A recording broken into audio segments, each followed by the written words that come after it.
John 9, 1 through 41 is a very long chapter, and there was no way that I could see it being broken up this morning, for the power of that chapter is one that has always and continually intrigues me, and there are so many ways that we might give thought to it this morning as we move through our Lenten journey. As he went along, he saw a man blind from birth. His disciples asked him, "Rabbi, who sinned, this man or his parents, that he was born blind?" There's a story told by Laura Richards, an author, that I found in a book called The Moral Compass.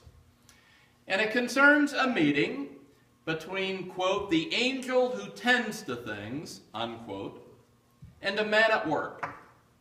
Perhaps a man that we have met somewhere at some time in our own life. "I have come to speak to you about your work," said the angel who tends to things. "It appears that your work is unsatisfactory." "Indeed," said the man indignantly. "I hardly see how that could be. Please explain." "I will," said the angel. "To begin with, your work is lazy." "I was born that way," said the man.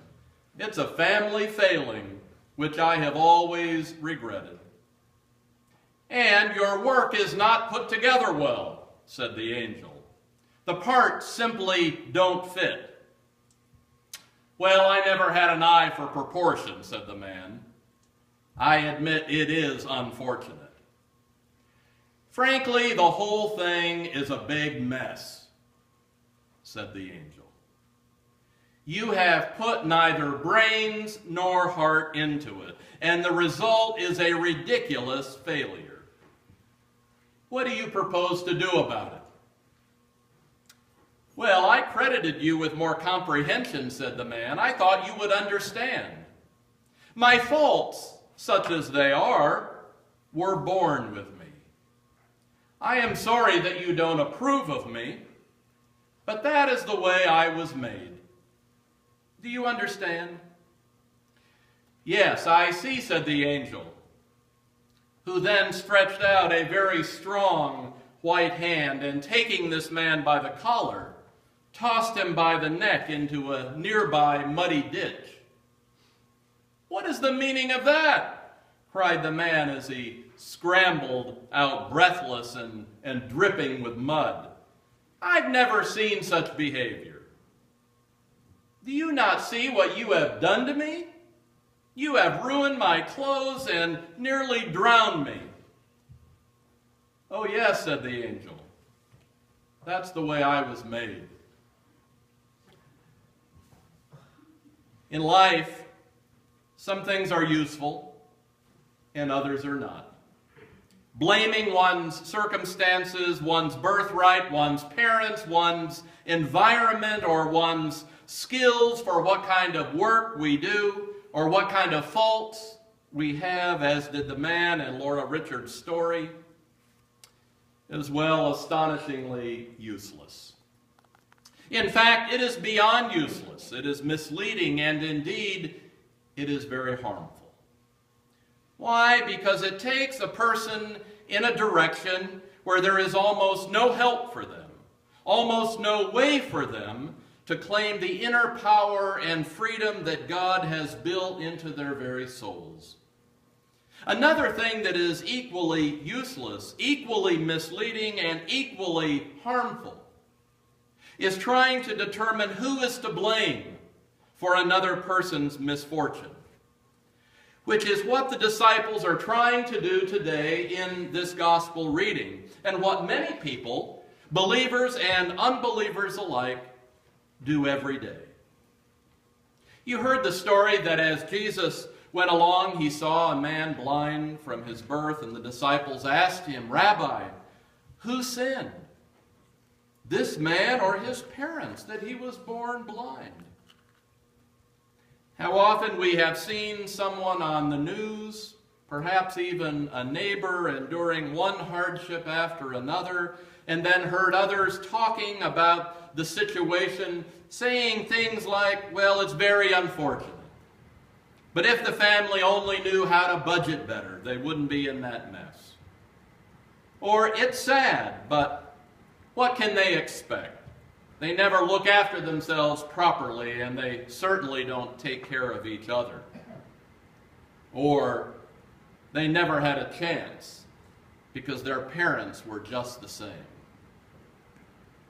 Assigning blame for one's problems in life or for the problems of others seems to be a national sport.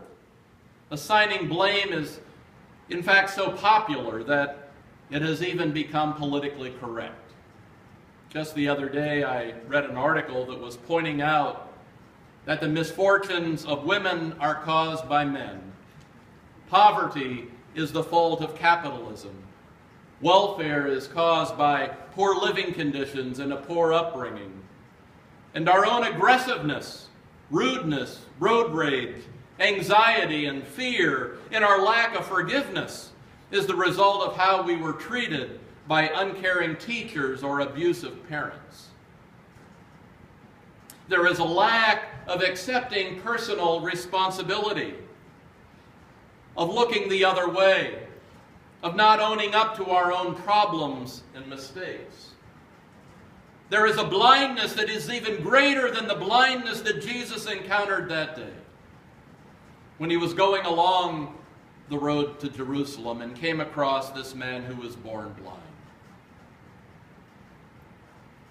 And it is this far greater blindness, far more tragic blindness, of which the entire 9th chapter of the Gospel speaks.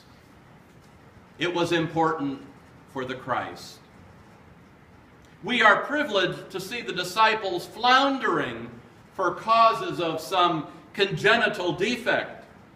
We see the neighbors of the man born blind being unable to recognize him because he's no longer sitting and begging by the side of the road. And we see the Pharisees unable to believe first that the man had even really been healed, despite the evidence of their eyes and their ears, and then being unable to believe that Jesus had a role in the healing, because for them, they see him much more as a sinner than they do a prophet. We see folk who are either half blind or who cannot see at all every day. We see folk who are more interested in blame, more interested in knowing the who, what, when, where, and why of a situation than they are in bringing help, healing, and hope. And because of that, we see fear and anger and intolerance. Through it all, we see the man born blind receive not only sight in his eyes, but more importantly, sight for his soul. We understood that he is questioned, then attacked, and finally was excommunicated